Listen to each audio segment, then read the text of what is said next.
For us this morning. Jane, good morning. Very sad news that Nobby Stiles has passed away. Yeah, because he was so well liked, loved in fact, and he was known as Happy because he was that sort of personality in the dressing room. And I think most people's memory of him is him dancing around the pitch with the World Cup and just with that glee in his face and of course the gap in his teeth as well. And as you can imagine, tributes have been flooding in for Nobby Stiles after his death at the age of 78. Stiles played every minute of England's victorious 1966 World Cup campaign, and he would go on to win a European Cup with his boyhood club Manchester United 2 years later. Our sports correspondent Andy Swiss has been looking back at a remarkable career. Nobby Stiles, who's died at the age of 78. Now, Wolves are joint top of the Premier League after a 2-0 win over Crystal Palace at Molineux. Now, the Six Nations will be settled today, 7 months later than planned, of course. England are one of 3 teams that could win it, along with Ireland and France, both of whom face each other at the Stade de France. As Patrick Geary explains, though, it's fair to say we can expect some drama. Well, there was a huge shock in the quarter-finals of the Vienna Open as world number 1 Novak Djokovic crashed out. Finally, the West Indies superstar batsman Chris Gayle has become the first player to hit 1,000 sixes in T20 cricket. 41 years old, can you believe it, Chris Gayle? Naughty throwing a bat. I know. Can't do that in golf. No, well, you'd lose your club if you did, throwing it into the lake or the burn or the bunker. Done. Has been done. Thanks, Jane. For us this morning. Morning, Jane. Some sad news. Yes, it is. It's a really sad day for football, actually. Another one of England's World Cup winning team passing away. Tributes have been flooding in for Nobby Stiles, who's died at the age of 78.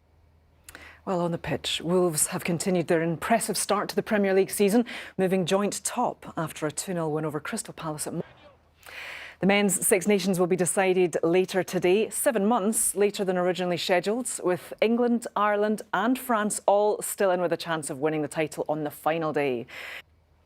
Now to tennis, and there was a huge shock in the quarter-finals of the Vienna Open as world number 1 Novak Djokovic crashed. Now, it's Halloween today, as we've been hearing. Many of you might be dressing up, even if it's just at home. Not sure if he didn't look more like Uncle Fester than... Yes, I was trying to figure out what it looked like. Because very odd, one wearing a mask, the other not, and a weird painting. Do you think we should get up one of those compare and contrast Uncle Fester and get that up on screen and let people make their own mind up? There might be a height difference, possibly. There will be people getting dressed up for things this evening. I know it's not an all Halloween. It's finally here. We've been talking about it quite a bit. Do you get involved in that stuff, Jane? No. OK, there we go. That's definitive. Not even a little bit. No. Other people will, though. You know that. Yeah, people love it. Do you know what I take issue with? I mean, I know they're not going to be doing that this year, but when kids go round saying trick or treat, like they do, it's very Americanised, but they don't have tricks ready. In America, they do things like they'd egg your house. I'm not suggesting people do that. Don't do that. But they have a trick ready. Jane? Where are you taking us? It used to be a very sweet thing. Like I think we once had a bowl of jelly with just like things like grapes in, or your peeled grapes. You'd say there were eyeballs in the jelly. That would be your trick. Yeah. Not very scary, but you know. And all of the things we've all been talking about there are all even big rugby fans, as I am, who've sort of had to scratch their heads a bit and think, where were we when it stopped, and where are we today? Because today is a very big day. Today is going to be exciting, and there are different permutations as well, which does make it complicated, but also still incredibly exciting. The delayed 2026 Nations is set for a dramatic finale, with 3 countries still able to win the title. Ireland, England and France all have the chance to take the championship 7 months later than originally scheduled, of course, with France hosting Ireland in the final match of the day. Well, I'm very pleased to say. Yeah, it's a special. No fans, of course, though, unfortunately. How is that going to affect the teams, especially in Paris? And, of course, for that early match, Wales against Scotland, such a shame that there won't be any fans to watch that huge proud moment for Alan Wynne-Jones. How significant is his record of 149 caps that he's going to get? Now, it is a sad day for football, with another one of England's World Cup winning team passing away. Tributes have been flooding in for Nobby Stiles, who's died at the age of 78. Wolves have continued their impressive start to the Premier League season, moving joint top after a 2-0 win over Crystal Palace at Molineux. Well, Dan Walker will be on air later today with Football Focus, and he is with us now to tell us what's coming up on the programme. Dan, I would imagine there'll be a big day of rugby and football, but that's your sport for now.